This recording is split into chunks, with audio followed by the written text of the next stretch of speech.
been a long day of work. All right, take three. Here Take we three. go. Okay. For P3. And I'm joined by driver of the number 2 Andretti Autosport. Wait, what kind of car is it? Indy Lights. I was about to say Chevrolet or Honda. Wait, no, just kidding. All right. The Okay. Chevrolet Honda. Here we go. Chevrolet Honda. Oh my. All right. Yeah. Oh my goodness. Welcome to the second edition of Behind the Helmet, where we're joined by Indy Lights driver Sting Ray Robb throughout the 2022 season as he pursues the championship. I'm your host, David Hoffman, and I'm joined by the driver of the number 2 for Andretti Autosport, Sting Ray Robb. Sting Ray, on take 4 at this point of this intro, how are you doing today? Man, I'm feeling good. I'm just watching your practice here. This is awesome. Never thought I'd have people watching me practice, but hey, who knows? So obviously finished on the podium, P3, your first podium in Indy Lights. How does that feel? Oh, feels awesome, man. Being on the podium, I think it was just a matter of time before we got that first one. And being with Andretti Autosport, I mean, I had enough trust in what they were capable of doing and trust with my engineer, and we've been communicating well. And I mean, the results show that we've been making progress. So it's good to kind of get that first one out of the way, and hopefully the floodgates open from here. And, you know, with the race being so odd with it, you know, raining at the first part of the race, then like stopping it and then having to kind of readjust and recalibrate your, you know, with having it be dry and having the tires almost shred apart in a way, you know, how do you recalibrate that and go through just, you know, knowing that you have to kind of be cautious with, you know, the tires are really heating up during those times when it starts to get more dry?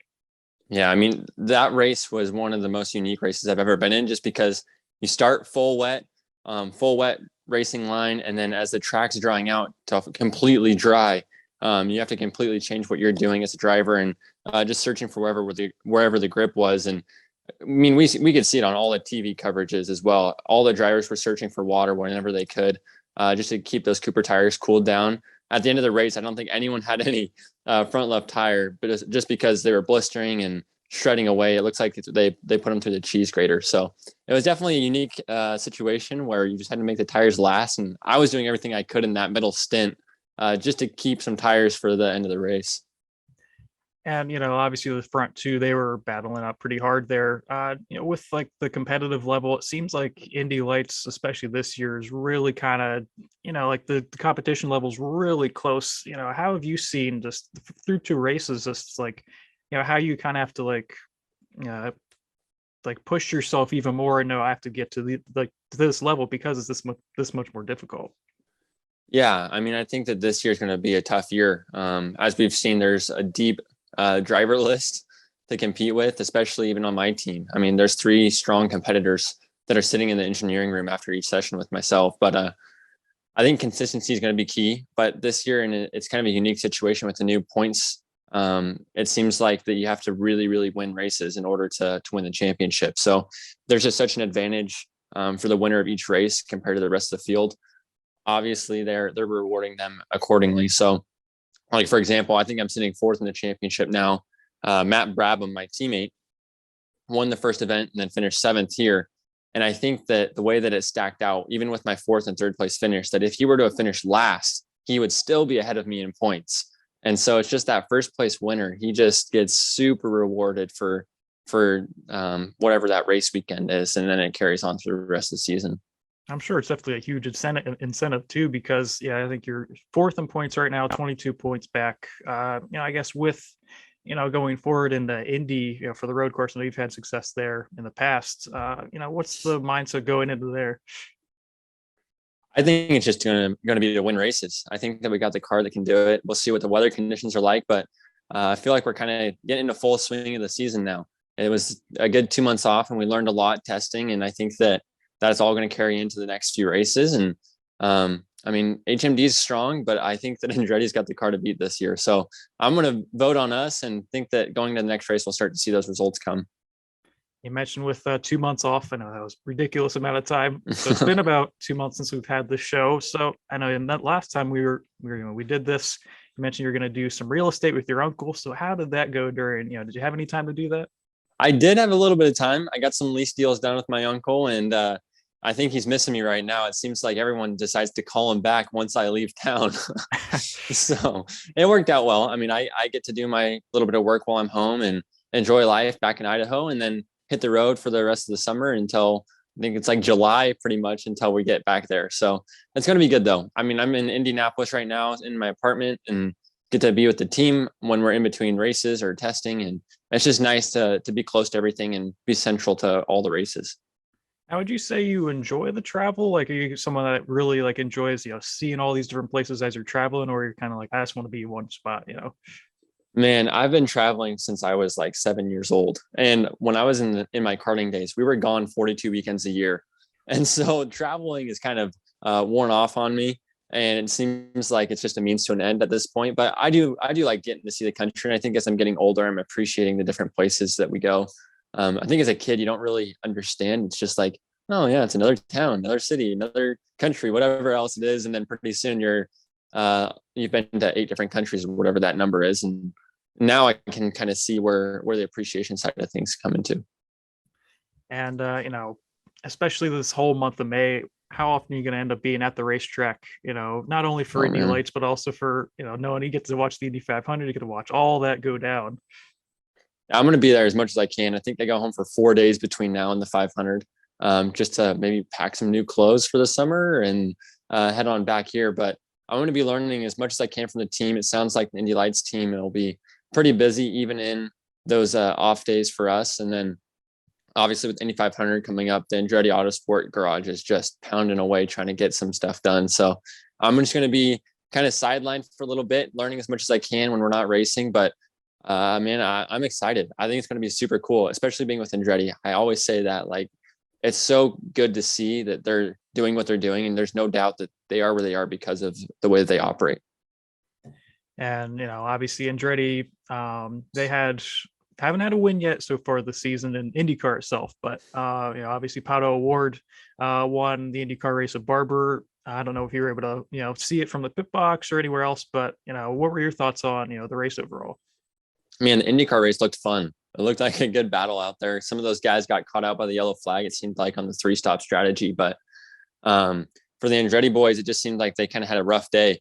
And it seems to be a little bit of a trend, and hopefully they catch a break here soon. But I think Indianapolis will be good for them. It seems like they do really good on that track. And Roman, he's got a lot of experience there now where he can kind of download to the team, okay, this is what we tried over at Dale Coyne, and this is what worked, and we put it on the front row there. So I think that they'll be able to learn from him a little bit and carry that knowledge through into the race weekend.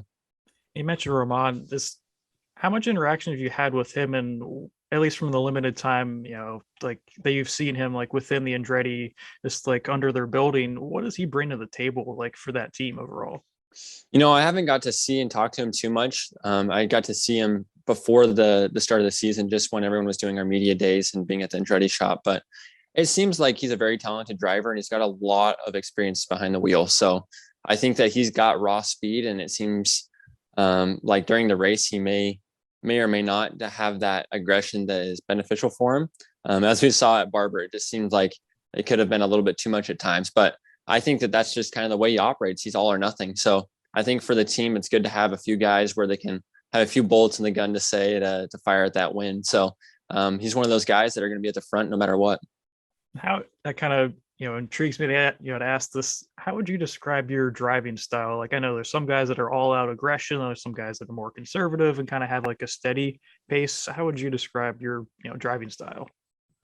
I think that we've seen quite a few drivers in the Andretti tent, especially in Indy Lights and IndyCar, that have got both. I think Colton Herta and Pato were both a good example of opposite driving styles and same results kind of a deal. So we've done a few comparisons there, and it seems like Pato is way more aggressive. He just drives flat out, full commitment, and I think that's more Hunter McElroy style. And he's like all or nothing all the time. And for me, I think that I'm more of the conservative, consistent. I'll put it there when I need to. And I really think that consistency is key, especially in a long championship season like we got in a deep field of drivers. And it's just gonna pay off when you're not having those DNFs on your list or not having those bad results. If you can stay in the top 5 no matter what, then you're probably doing all right. And I've already done the consistency so far with the 4th place finish and the 3rd place. Who knows? Maybe it'll go 2nd, then 1st or something. Maybe it's a little bit of a trend there. Hopefully, I would like to think so. That would be good. So another really side note from Barber, Tim Tebow was the grid marshal. Were you able to actually see him or talk to him at all? I was, yeah. So Awesome. he did the 2-seater IndyCar ride, and I was just standing there waiting for him when he got out because it's right across the way from the Andretti Autosport Indy Lights trailer. So he gets out of the car. Looked like he was going to throw up. I think he must have been stuffed into the back of that, and I don't think Mario gave him any breaks in there. But it looked like it was a cool event, and he did a good job of telling the guys to start their engines at the beginning of the race. There was no wimpy call, but yeah, super cool guy. Got to shake his hand and meet him for the first time, and I have a goal of doing something along with his program at some point with my career. And I think that what he's doing away from the field is pretty cool. So if I can support him in some way, I think that would be awesome. He's done so much like for so many different people, and it's just, it's just cool every day he's living out like what God has for him. It's such a cool thing, like because Mm-hmm. what you see on TV wherever it is, that's exactly who he is, and I've always wanted the opportunity to meet him. He just seems like a a great guy that you can really learn a lot, and just like he just seems fantastic. Yeah, no, he's super cool. One thing we thought was funny. My mom was actually taking pictures behind me. She didn't think it was going to be too cool if she stood in front. It's like, hey, I'm Stinger's mom. Can I take a picture? But anyways, I shook his hand and kind of like patted me on the back, and his hand in the picture on my shoulder takes up my entire shoulder. It's like, oh my gosh, that is a huge dude right there. So he's definitely a big guy. I don't think he'd do well in a race car. No, I did. I remember it. I remember you mentioned like with him not looking too good. I remember seeing like a video. He was like, he was like in his car, like I don't know how long ago it was after, like almost Mm-hmm. like looking half sick and like. I'm sure Mario put him kind of through the through the blender per se, Yeah, going for down sure. there. One of these days, you have to do the 2-seater with him or something. Feel, maybe see how that feels. Yeah, I'd love to. That'd be super cool. So now, time for the final segment of the show, which kind of was a hit the last time. It was a random question generator where I'll take 3 questions that I randomly find on a website and we'll answer them. Who knows what it could be? So, all right, this time I have a little bit of a different looking thing. All right, let me see. Where is it? Okay. I'm Got a already nervous. got a rubber ducky on it. I don't know. Oh, nice. That's a good Yeah, sign. yeah. All right, maybe it'll be a bit more peaceful or something. Ooh, what's the best thing you got from one of your parents? I don't know if it means gift or Oh my knowledge or goodness. I don't know anything. Well, okay, well, if we're gonna do gifts, I'll make it cheesy. I'm gonna say for my 5th birthday, the go-kart that my parents got me. Just because that kind of set the pathway for my life. Started it all. Yeah, you can't go wrong with Yeah. that. Yeah. Oh gosh. Hmm. Honestly, best thing. Yeah, I guess if it was to be a gift, probably I don't know if you're familiar with like the Herbie, like the Volkswagen Beetle, like Oh those yeah. movies. Yeah. They got me like a big old like radio control car when I was like 8 or something. It's like this big or something. I was like in like my dad kind of beeped the horn like, wait, it's not, and started freaking out. So that was pretty cool. Doesn't run anymore, That's but awesome. oh. That's super cool. Let's see. Next question is when was the last time you changed your opinion? Okay, no, really, no. Not that Well, one. no, Skip. no. Hmm. Pizza or tacos? Oh man, I got asked this at oh no, it's tacos or sushi. That was the question. Okay, so pizza or tacos? I'm gonna go tacos. I think there's so many different kinds of tacos, and I mean, how can you go wrong with tacos? It's Taco Tuesday, It is so I Taco mean, Tuesday. it is Taco Tuesday. I might go get some tacos tonight. It's a good idea. Oh, that sounds good. I think it depends on the place. I don't know. Like I know this one place. I know. Remember my fiance and I went in India's Condados or Condado or something. Oh, I've heard about that. Oh, that stuff is good. I don't know what they do. Like I don't know if they put like a certain like sauce or something, but it's amazing. But Yeah. I don't know, maybe this is kind of an unpopular opinion, but I love Domino's pizza. Or no, Really? wait, not Domino's, Papa John's. That's what I meant. Yeah, Papa Oh, John's. okay. Interesting. Yeah, Okay. I don't know. I'll go tacos. Yeah, I think Tacos. Okay. they've I really can grown on support me. that. That's good. Yeah, not Taco Bell. That's a whole No, that doesn't different. count. All right, let's see. Final one. All right. What's your favorite comfort food? Oh my goodness. Favorite comfort food. Okay, well, I can tell you that every fall when I get back home after racing season. It seems like we go directly from racing season into hunting season. And one of the things that my grandma always makes is deer meat stew. I remember And that. so Yep. it's just like a big pot of like chopped up deer meat and veggies, and it kind of turns into like potato soup almost, but way, way better. So either that or let's see, one other option. It's so plain and simple, but my grandma also makes tuna casserole, and it's just like plain noodles with like a little bit of white sauce on it and cheese and tuna, and it mixes all together and comes out pretty good. So those were my two options for comfort food. That's what I'd go with. Tuna casserole. I don't know. I've never had something like that. It does sound good. It's tasty. Gosh, yeah, I'd say pot roast is always really good. Mm-hmm. The one time I tried making it, I got a little bit too excited and ended up like, yeah, I'm like, oh shoot, I forgot I have to, do this overnight or something, because Oh I my like waited goodness. till too late and I woke up at 5 a.m. or something, and all right, I gotta take it out, put it in the fridge, and then I'll eat it. Still turned out well, but That's funny. yeah, pot roast. Then my mom makes a killer. What is this thing? It's called like au gratin potatoes. It's like, Oh yeah. yep, Yeah, those. totally. It has like, she dumps cheese on it and like, like what How is can it? you go wrong with cheese and potatoes? Exactly. Like it's a win-win. So yeah, definitely That's those. awesome. Very good. That was a quick three questions, I'd say. It was like a Yeah, speed round. we're on top of our game. Oh Let's yeah, go. especially after the little bit of delay, which the fans will see, thankfully. Unless there's a random thing that we're like, oh yeah, we'll have like a, what is it, like a gag reel or something like that, whatever they Yeah, call it. bloopers. Yeah, bloopers. Bloopers. Yep.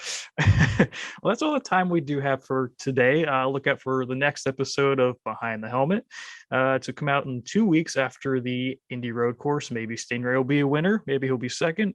Who knows? We'll go with the latter. But I like that. so we appreciate you guys for tuning in. You can follow this podcast on Twitter and Instagram at Behind Catch. And Stingray, where can we follow you? I'm on all the social medias at Sting Ray Robb. I think Twitter is like at Sting_Ray_Robb, but just look up Sting Ray Robb. There's not too many of us out there, so it won't be hard to find. That is true. So yep, thanks for tuning in, everyone, and Stingray, good luck next couple weeks, and hopefully you'll be in victory lane here soon. Thanks, David.